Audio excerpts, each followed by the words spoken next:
Ladies and gentlemen, Python 3 has been released for many years, and after every year, they have a new version being released. So this year, we welcome 3.6. You may wonder what's new in it. Will it make a huge difference in Python 3.6? We'll figure out in this the third lecture. Let's welcome Brad Cannon for what's new in Python 3.6.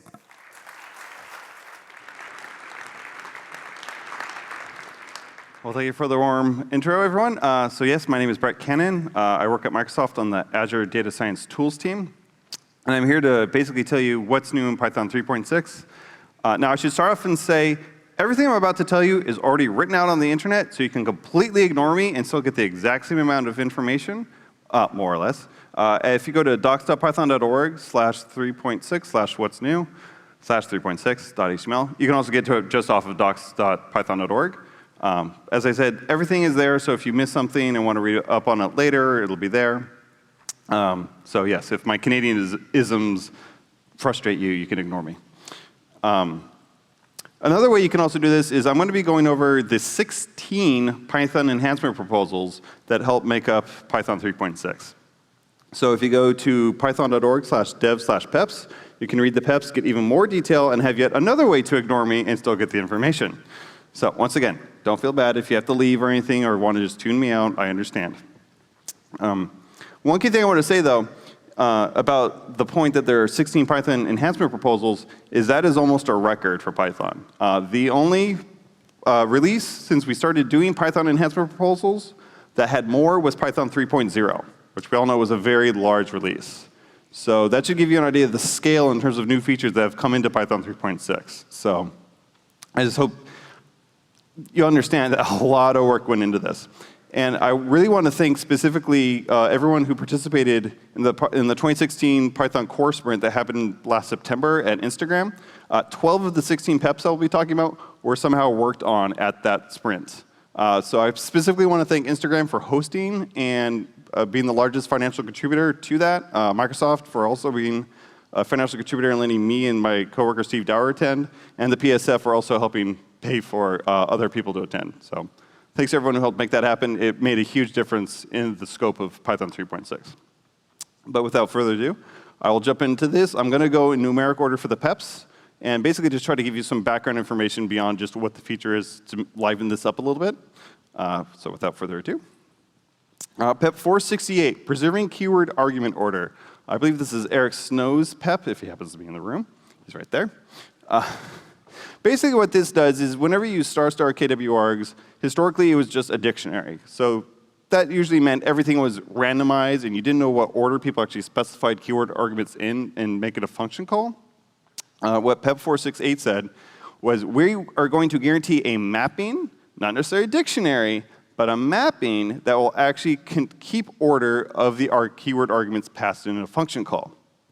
Now, in Python 3.6, if you happen to be in Raymond's talk right now, you'd be told about how Python 3.6's dictionary actually keeps the order. I'm going to say this multiple times in this talk. Please do not rely on the order of dictionary, key iteration, or value iteration. It is an implementation detail. It is not part of the language. We only guarantee it in this specific instance in the language spec. So please do not rely on the ordering of anything coming out of a dictionary unless I specifically point it out. We might change that in the future, but I just know this is a place where some people might kind of get slipped up. So I'm going to reiterate that multiple times. But yes, as you can see, order is now kept. Thank you, Derek Snow. PEP 487, simpler customization of class creation. We've always provided a real rich ability to customize things in Python, specifically from the creation of classes. Like meta classes are a great way to really control creating a class itself. But for anyone here who's ever tried to write a meta class, you know there's a lot of little details. It's really messy and hard to get right. And then we go all the way up to the top of the scale where you get class decorators, where you basically after the class is created, you can pass it through a decorator, modify it, customize things in any way you want. But there's never really any middle ground. It's either all the way down the guts of Python in a meta class, or all the way up after the class is already created and might be too late for certain things. So in Python 3.6, we added this dunder init subclass hook, where we pass you in the class any keyword arguments passed into the constructor, and then basically just allow you to manipulate the class before the name binding happens. So as you notice here, what I did was I defined this PEP487 class, where when it's subclassed, the class is being constructed, the subclass being made gets passed in, and I just define a hello method that just prints hello to the keyword argument, as you'll notice, in the class line. Nothing fancy, but the key point is a nice insertion point between class decorators and metaclasses to let you customize your classes as necessary. PEP 495, local time disambiguation. This led to quite a discussion in Python dev, and to the extent there was a complete date time sig created just for this problem. And it literally led to a single argument in a constructor. It shows you how dedicated you could say we all are on Python dev to trying to get things right. So think back to November 6th, 2016. It's daylight savings time. You fell asleep. You woke up, and your clock next to your bed said 1:30 a.m. Has it been an hour and a half since the start of the day, or has it been 2.5 hours since the start of the day? You have no idea, right? Unless you actually keep your time zone to know which time zone it is currently, whether it's daylight savings time in terms of the time zone or after, you have no clue. So what ended up happening is we added this fold argument to datetime instances to basically say, has time folded back over itself or not? Now, obviously, it's best to keep your time zone in your datetime objects so this ambiguity doesn't show up, but we all know life's not perfect, and we sometimes don't have the time zone available. So this at least allows you to specify for that funky time during daylight savings where it's ambiguous, whether it's the first time through the hour or the second time through the hour, to know exactly where you are in terms of time. PEP 498, formatted string literals. Everyone loves this. I have yet to meet a single person who doesn't like this unless you're on Hacker News and you complain that we now have 3 ways to do strings, but you're still better off, so I don't care. In case you have not come across f-strings yet, which are so great, by the way, that PyPy has actually backported to PyPy 3, which is supposed to be 3.5 compatible, but also this. This gives you an idea of how excited people are from this. So if you notice on that third string there in the example, you might not quite notice it. There's an F prefix, much like the B prefix for byte literals or R for raw strings, et cetera. What you notice is the stir.format method's signature of how to specify arguments into a string, but there's no format call. What happens is the format string gets parsed by Python itself at compile time to the PYC files, teased apart, and then basically under the hood at the bytecode level ends up constructing the equivalent of the stir.format call for you. So not only is it cleaner because you no longer have to call stir.format, but it actually performs better because we can now infer things thanks to it being part of the actual literal to actually implement things at the bytecode level. So this is actually faster than stir.format. And all this is thanks to Eric Smith in the front row.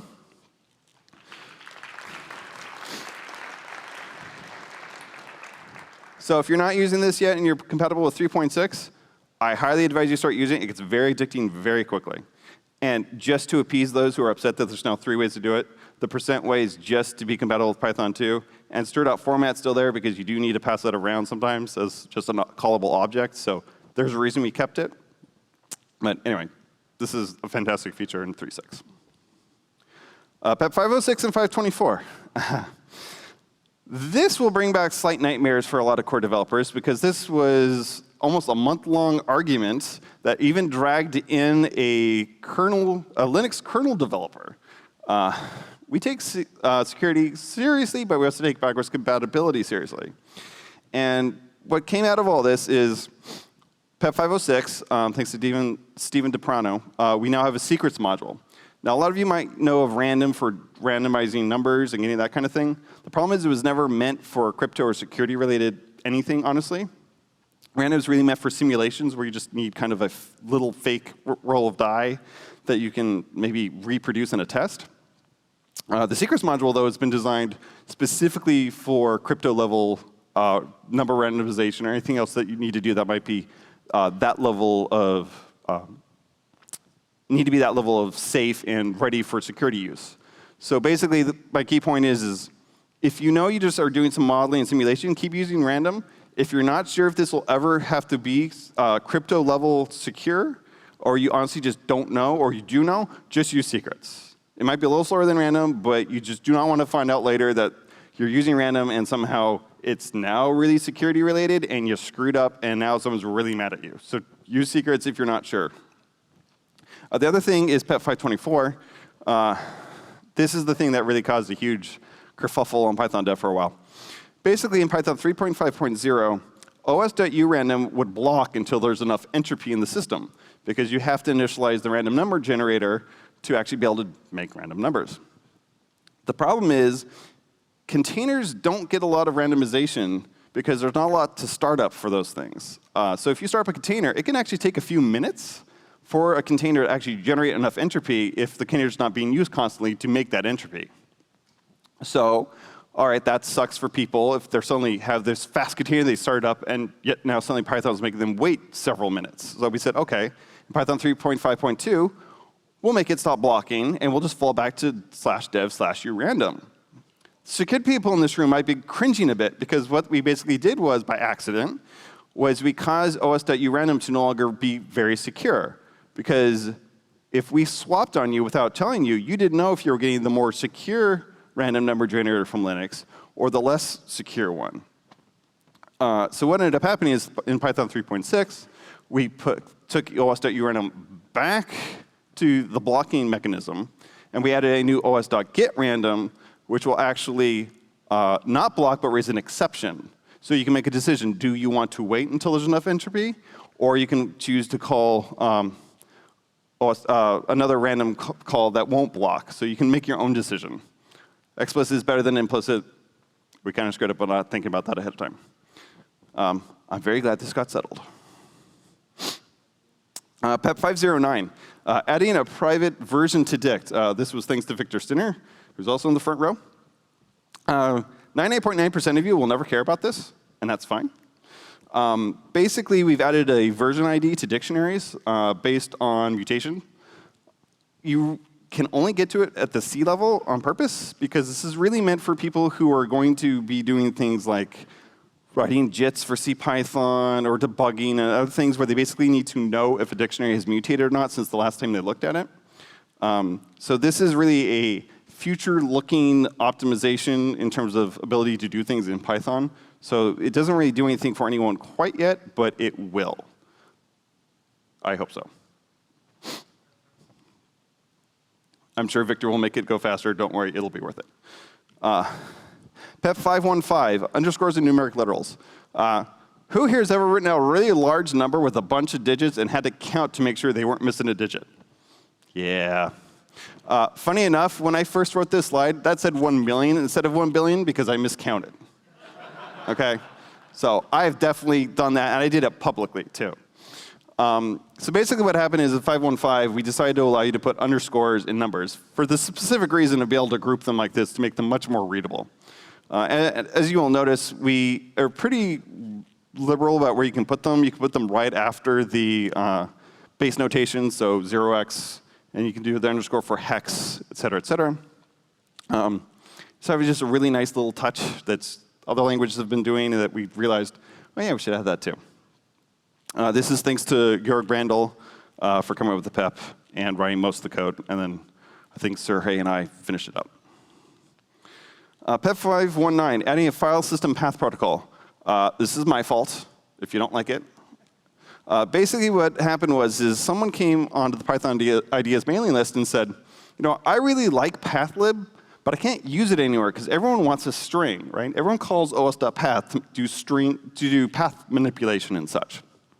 Why don't we subclass pathlib with stir?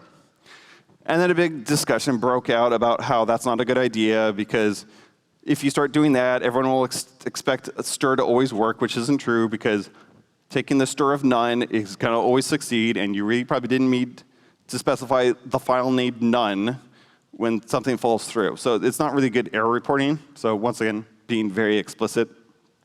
So what we ended up deciding to do was we created a new protocol called, it's at os.fspath. And basically, you see that under fspath method. What it's supposed to do is any object that represents a file path will return either the stir or bytes representation of that path. So it basically allows us to tell you, use pathlib as much as you want, and as long as the object defines that, and we'll just return the representation of the path. So we can view strings more as kind of an almost, not an encoding, that's not right. Stephen Turnbull would be very upset if I said that. It's a representation. And we've plugged this through as much as we can throughout the standard library. So os.path, for instance, completely supports this protocol. So if you're using an older library that's not aware of this and maybe hasn't been used very much with pathlib, it should hopefully just fall straight through and just work. And actually, a large part of the standard library just works with pathlib now, magically, because we just plumbed it through completely throughout os.path. So yeah, so basically, if you like pathlib, like Fernando Perez of Jupyter, who's the biggest fan I know of, you can now use pathlib wherever you want. PEP 520, preserving class attribute definition order. This is once again Eric Snow. He really likes things to be in an orderly fashion, apparently. Basically, when you define things in your class body, there was no guarantee you would get to know the order of their definition later on. With this, much like the earlier PEP where I talked about keeping the order of keyword arguments to a function call, this is the same thing, except it keeps the order of the definition of attributes in a class. Once again, we guarantee that dunderdict will be a mapping that keeps order. Don't rely on dictionaries in general keeping this order for you. That's the last time we're going to bring this up. You've all been warned. PEP 523, adding a frame evaluation API to CPython. Once again, this is my fault, although Dino Wieland, my coworker, is also part of his fault too. This is part of the work we were doing at Microsoft with our pigeon experiment. If you were here at PyCon last year and saw our talk on trying to add a JIT to CPython, this was a key hook of ours to try to allow this. Now, once again, 99% of you are not going to care about this, but if you write a JIT or a debugger or a profiler, you're going to care about this. Because basically what this lets you do is there's a C-level call where we call into the function that's going to evaluate the frame of the function you're currently executing. Before, there was no way to configure that. It was just Python's job to just take the frame of execution and just make it run and do its thing. Now there's actually a place where you can insert a function to call instead.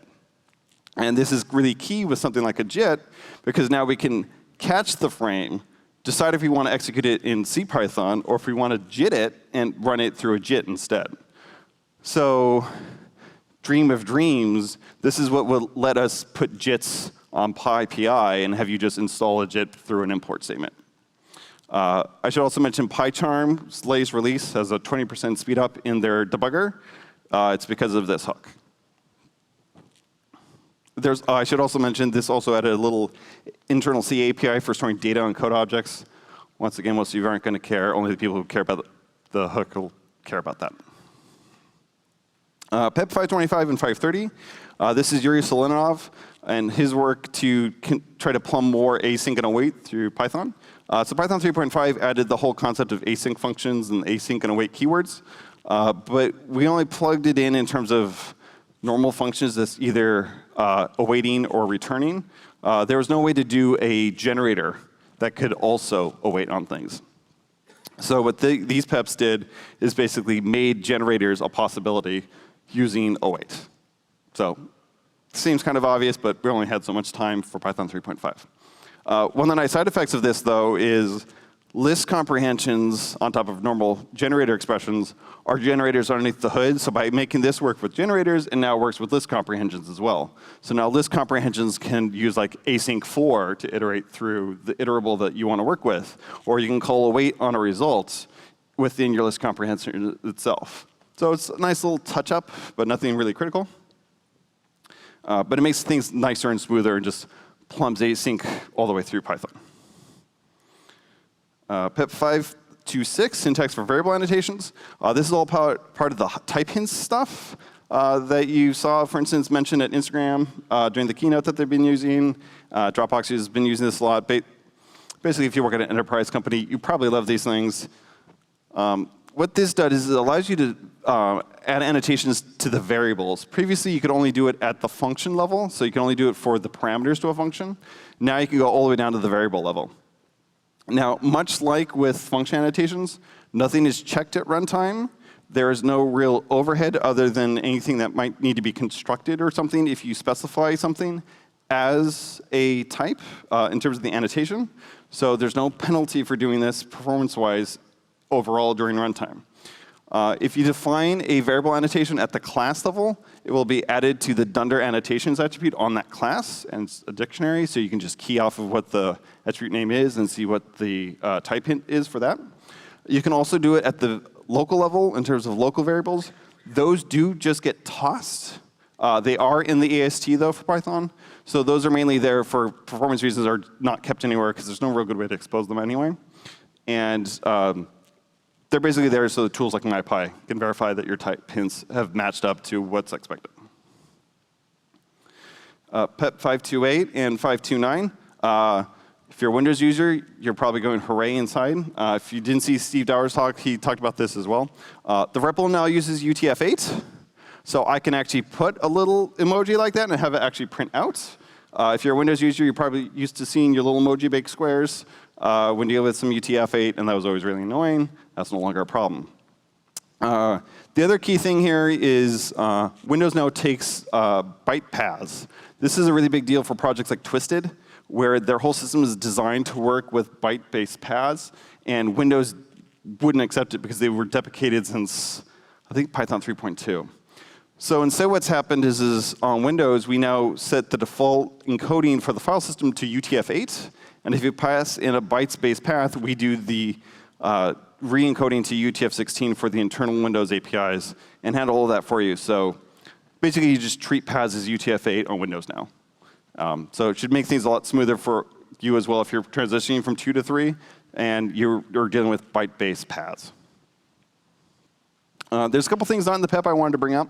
One thing, this is also from Victor Stinner's Python malloc. What you can do now is through an environment variable, you can specify the debugging hooks for memory for Python itself. So you don't have to do a complete recompilation for a PyDebug build if you want to see where your memory is going and track that.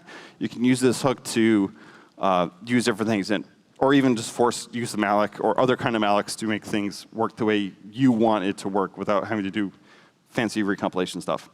I should also mention something that Łukasz Lenga of Facebook and Instagram added at the core sprints in September was dtrace and system tap support.